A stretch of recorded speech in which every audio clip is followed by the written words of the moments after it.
मेरा जो टॉपिक है पढ़ाने का, आपको पता है मैं आपको रीतिकाल से संबंधित वस्तुनिष्ठ प्रश्नोत्तरी करा रही हूँ। वस्तुनिष्ठ प्रश्नोत्तरी के साथ साथ ये भी ज़रूरी हो जाता है कि हमको सब्जेक्टिव भी ज्ञान होना बहुत ज़रूरी है। तो आज मैं रीतिकाल के कवियों ने कौन कौन से काव्य लिखे थे और उनको हम किस प्रकार से वर्गीकृत कर सकते हैं, इसकी समझ हमको होनी चाहिए। वो ही मैं आपको आज बता रही हूँ कि रीतिकालीन कवि कौन कौन से हैं एवं उनका जो काव्य है उसका वर्गीकरण किस प्रकार से किया गया है। ये जो सारा मैटर मैंने तैयार किया है, ये जो नगेंद्र का इतिहास है जो कि संपादित है लाला हरदयाल और नगेंद्र के द्वारा, उसमें से ये मैंने मैटर लिया है। बहुत अच्छा मैटर दे रखा है। इसके द्वारा समझ विकसित होती है कि किस तरह से रीतिकालीन कवियों के काव्य को हम वर्गीकृत कर सकते हैं। इसके अलावा एग्जाम में पेपर भी बन सकता है। आपको पता है कि रीतिकाल में अधिकतर किस प्रकार का काव्य लिखा गया, मुक्तक काव्य लिखा गया। ये सबको जानकारी रहती है कि रीतिकाल में क्या लिखे गए, सर्वाधिक मुक्तक लिखे गए, लेकिन इसके अलावा प्रबंध काव्य भी लिखे गए और कुछ संस्कृत नाटकों का अनुवाद भी किया गया था रीतिकाल के अंतर्गत। तो एग्जाम में यदि क्वेश्चन आ गया कि रीतिकाल में कौन सा प्रबंध काव्य लिखा गया, तो आप नहीं बता पाओगे। इसके लिए हमें विषय की समझ बहुत ज़रूरी हो जाती है, कौन से नाटक है, इसलिए हमको सब्जेक्टिव पढ़ना बहुत ज़रूरी हो जाता है। तो रीतिकालीन जो कवि हैं एवं उनका जो काव्य है उसका वर्गीकरण देखो किस तरह से किया गया है। रीतिकालीन काव्य को हम कितने वर्गों में रख सकते हैं? 3 वर्गों में रखा जा सकता है। कितने वर्गों में रखा जा सकता है? 3 वर्गों में रखा जा सकता है। क्वेश्चन बन जाएगा रीतिकालीन काव्य को कितने वर्गों में रखा जा सकता है? तो 3 वर्गों में रखा जा सकता है। इसमें पहले के अंतर्गत कैसी रचनाएं रखी गई हैं? मुक्तक रचनाएं रखी गई हैं। क्या रचनाएं रखी गई हैं? मुक्तक रचनाएं ली जा सकती हैं। मुक्तक रचनाओं में क्या बताया गया है? इसके भीतर काव्य के अंगों के निरूपण के लिए अथवा काव्य शास्त्र के नियमों को दृष्टि में रखकर लिखे गए ग्रंथ के अतिरिक्त वे ग्रंथ भी परिगणित होंगे जिनमें काव्य शास्त्रीय नियमों को दृष्टि में न रखकर स्फुट छंदों का क्या किया गया है? संकलन किया गया है।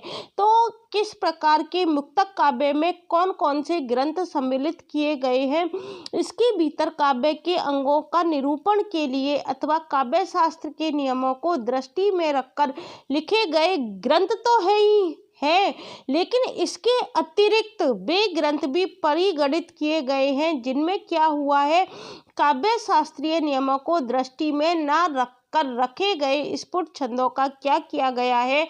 संकलन किया गया है। इस प्रकार का छंद परिमाण में क्या है? सर्वाधिक है। और दूसरे वर्ग में, पहले वर्ग में तो हमने क्या रख दिया? मुक्तक काव्यों को रख दिया, और दूसरे वर्ग में हमने क्या रखे गए हैं? प्रबंध काव्य। दूसरे वर्ग में प्रबंध काव्य आ सकते हैं। इसमें वे सभी रचनाएं ग्रहण की जाएंगी जिनमें किसी प्रसिद्ध अथवा काल्पनिक कथा, घटना, प्रसंग या चरित्र को किस शैली में प्रस्तुत किया गया है? कथात्मक शैली में प्रस्तुत किया गया है। इसकी संख्या क्या है? अपेक्षाकृत कम है। आपको पता है रीतिकाल में सर्वाधिक ग्रंथ कौन से लिखे गए? जिसमें कि काव्यांगों का निरूपण दर्शाया गया है। काव्य के जो अंग होते हैं, रीति है, अलंकार है, छंद है, इन्होंने क्या है? सब कुछ किससे लिया है? संस्कृत काव्य शास्त्र से लिया है। तो उसका इन्होंने क्या किया है? संस्कृत काव्य शास्त्र का क्या किया है? इन्होंने अनुसरण किया है। कोई अपनी अलग से इनकी मौलिक कल्पना हमको दिखाई नहीं देती है। और जो प्रबंध काव्य है उसके अंतर्गत कौन कौन सी रचनाएं ग्रहण की जाएंगी? जिसमें किसी प्रसिद्ध अथवा काल्पनिक कथा, घटना को या प्रसंग हुआ या कोई चरित्र हुआ, उसको किस शैली में प्रस्तुत किया जाता है? कथात्मक शैली में प्रस्तुत किया जाता है। वो किस में आ जाते हैं? प्रबंध काव्य में आ जाते हैं। इनकी संख्या क्या है? अपेक्षाकृत कम है। तीसरा वर्ग कौन सा है? नाटकों का। इसमें संस्कृत के प्रसिद्ध नाटकों के क्या किए गए हैं? पदव्रत अनुवाद रखे जा सकते हैं। रीतिकालीन कवियों ने क्या किया है? जो संस्कृत के प्रसिद्ध नाटक हैं उनके क्या किए हैं? पदव्रत अनुवाद किए हैं। यह प्रबंध काव्य की तुलना में क्या है? और भी कम है। तो इस तरह से रीतिकालीन काव्य के कितने वर्ग हो गए?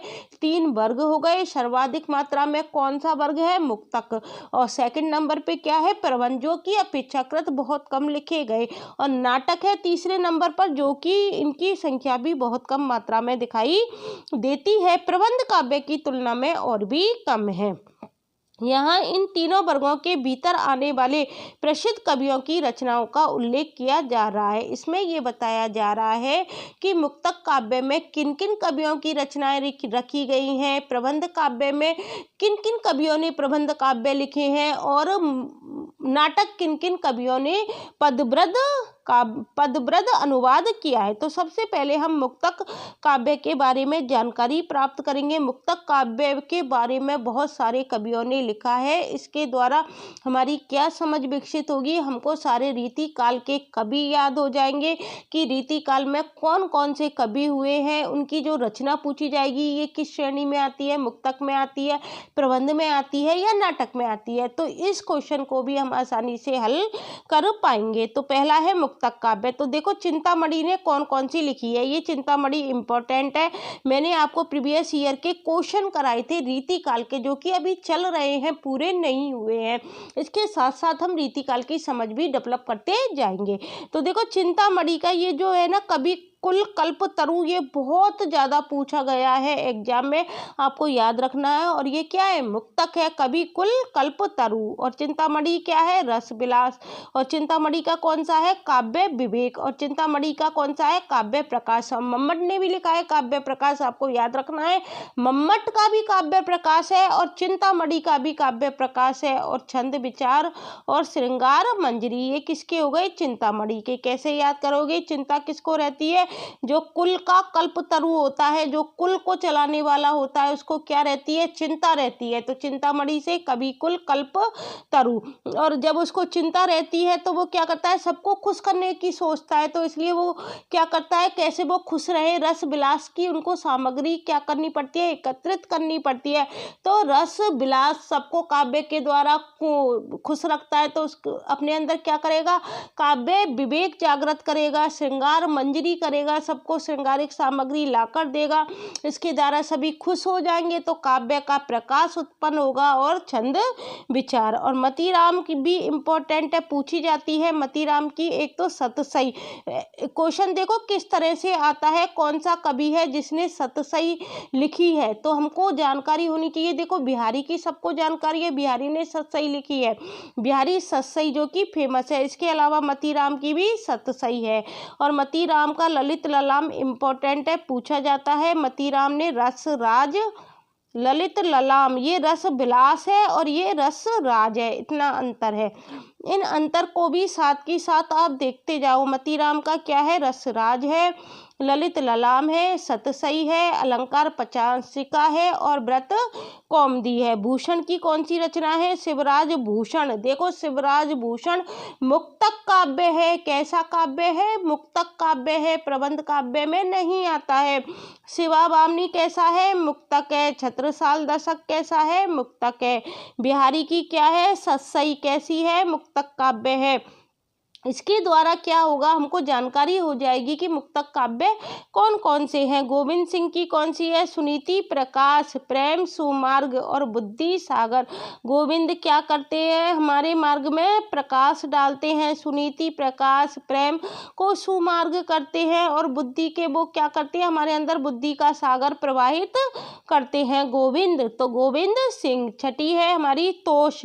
तोष की कौन सी है? सुधा निधि, नखशिक और विनय विनय शतक। तोष की भी पूछी जाती है और सबसे ज़्यादा सुधानिधि पूछी जाती है। तोष की क्या है? सुधानिधि, नखशिख और विनय शतक, ये सारी कैसी हैं? मुक्तक है। रसनिधि, रसनिधि, रसनिधि में कौन है? रतन हजारा है। गीति संग्रह है। सतसई, रसनिधि ने क्या लिखी थी? सतसई लिखी थी। इसके द्वारा हमको मालूम हो रहा है किसने सतसई लिखी है। और अरिल, हिंडोला और विष्णुपद कीर्तन, ये किसकी है? रसनिधि की। जसवंत सिंह की भाषा भूषण इंपॉर्टेंट है, बहुत बार पूछी गई है।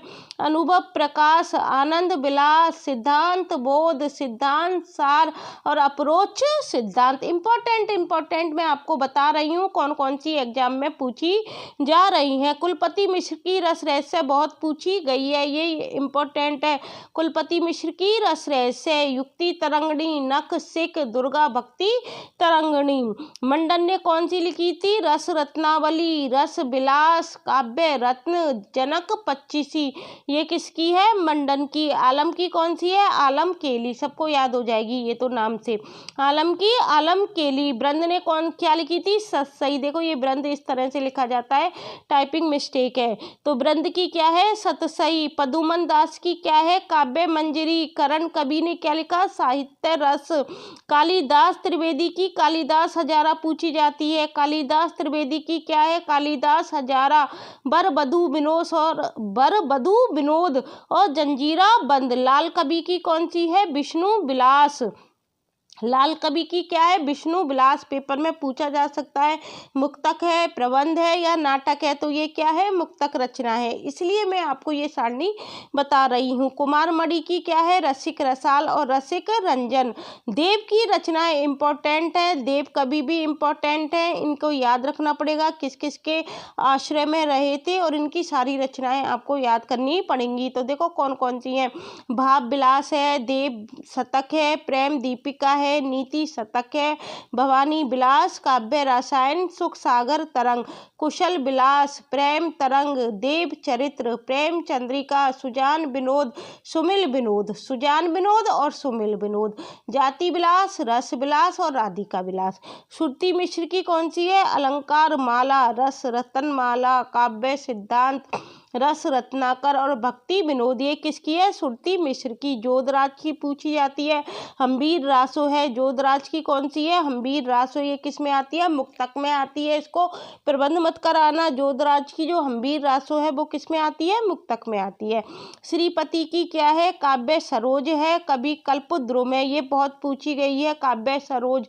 श्रीपति की क्या है? काव्य सरोज है, कवि कल्पद्रुम याद कर लेना। एक तो है कवि कुल कल्प तरु चिंतामणि और एक कवि कल्पद्रुम किसकी है? श्रीपति की है।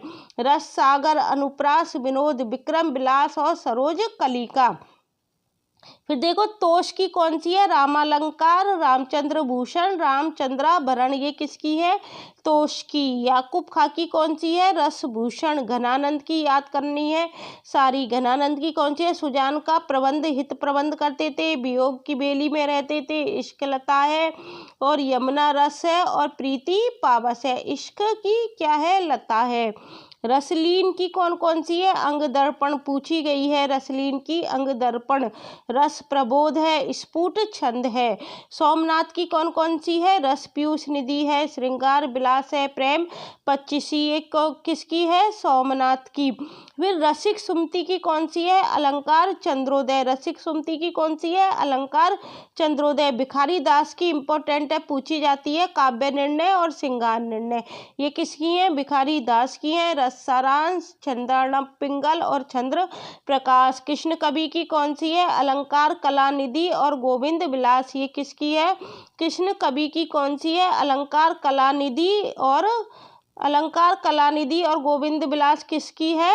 कृष्ण कवि की। तो आज मैंने केवल आपको 29 कवि ही कराए हैं जिन्होंने मुक्तक क्या करी हैं, मुक्तक काव्य लिखे हैं। इसके अलावा और भी लिस्ट है, कम से कम 25-30 कवि और हैं जिन्होंने कि मुक्तक काव्य लिखे हैं। वो लिस्ट मैं आपके लिए कल लेकर आऊँगी और इसके अलावा प्रबंध काव्य कौन कौन से हैं वो भी आपको बताऊँगी। रीतिकाल में कौन कौन से प्रबंध काव्य लिखे गए और कौन कौन से नाटकों का पदब्रज अनुवाद किया गया और किसने किया था, ये सारे फैक्ट इम्पोर्टेंट है। आज इतना ही मैटर मुझ पर तैयार हो पाया है, इसलिए मैंने जो तैयार हो गया मैटर वो आपके सामने प्रस्तुत कर दिया है। यदि आपको मेरी वीडियो अच्छी लगती है तो प्लीज़ इसे और लोगों के लिए शेयर करना मत भूलना। Thank you guys.